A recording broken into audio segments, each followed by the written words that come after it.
Valeur du capteur de la lampe à huile de Sancy. Nous transmettrons vite des nouvelles de la guerre au Moyen-Orient. À Téhéran, explosion au centre-ville.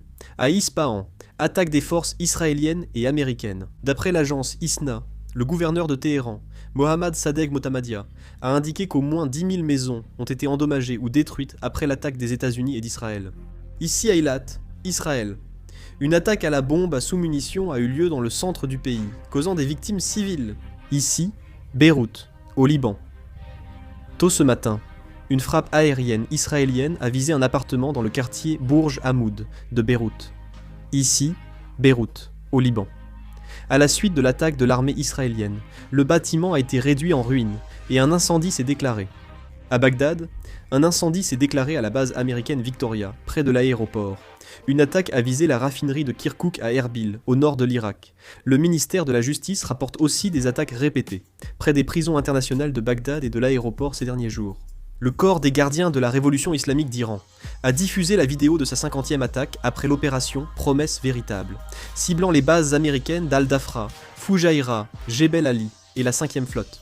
Le commandement central américain affirme contrôler l'espace aérien iranien. Le CENTCOM a diffusé une vidéo de frappe aérienne sur des installations militaires iraniennes.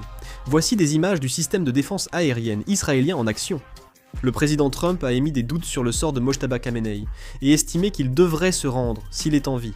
Il a aussi déclaré ne pas avoir besoin de l'aide de l'Ukraine pour l'abattage de drones ou l'envoi de personnel. Il a précisé que Zelensky serait la dernière personne à qui il demanderait de l'aide. Actuellement, les États-Unis reçoivent des drones intercepteurs et du personnel de l'Ukraine, mais soudainement, le président Trump a déclaré qu'il ne voulait pas recevoir d'aide, ce qui crée de la confusion.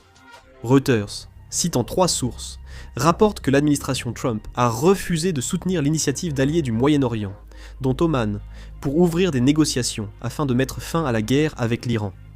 L'Iran a aussi refusé de négocier pour l'instant. Ils ont déclaré à la télévision iranienne n'avoir jamais attaqué la Turquie, le Koweït ou l'Irak, affirmant que c'était une mise en scène des États-Unis.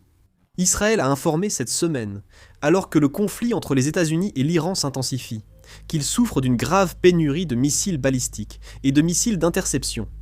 Bien sûr, il faudra vérifier si cela est vrai ou non, mais le problème du manque de missiles d'interception en Israël est soulevé sans cesse depuis l'année dernière. Le Royaume-Uni a déclaré envisager l'usage de drones pour la détection de mines dans le détroit d'Ormuz et discuter d'autres options avec ses alliés. Le gouvernement suisse a refusé la demande des forces américaines d'autoriser le survol de son territoire.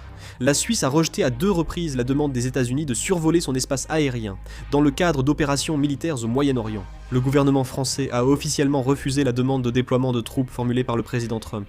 Le ministère de l'Intérieur de Bahreïn a arrêté 6 personnes pour diffusion de fausses informations sur les attaques iraniennes et publication de vidéos. Les responsables libanais sont prêts à un dialogue direct avec Israël. Nabi Berri, président du Parlement et membre du parti chiite Amal, allié au Hezbollah, a déclaré qu'un cessez-le-feu était indispensable avant toute discussion. Le secrétaire général de l'ONU, Antonio Guterres, a exhorté les 2 parties à cesser les combats, alors que le conflit s'intensifie entre Israël et les groupes armés soutenus par l'Iran, y compris le Hezbollah. Si d'autres informations arrivent, je réaliserai une vidéo et la mettrai en ligne. C'est la fin de la vidéo. Merci.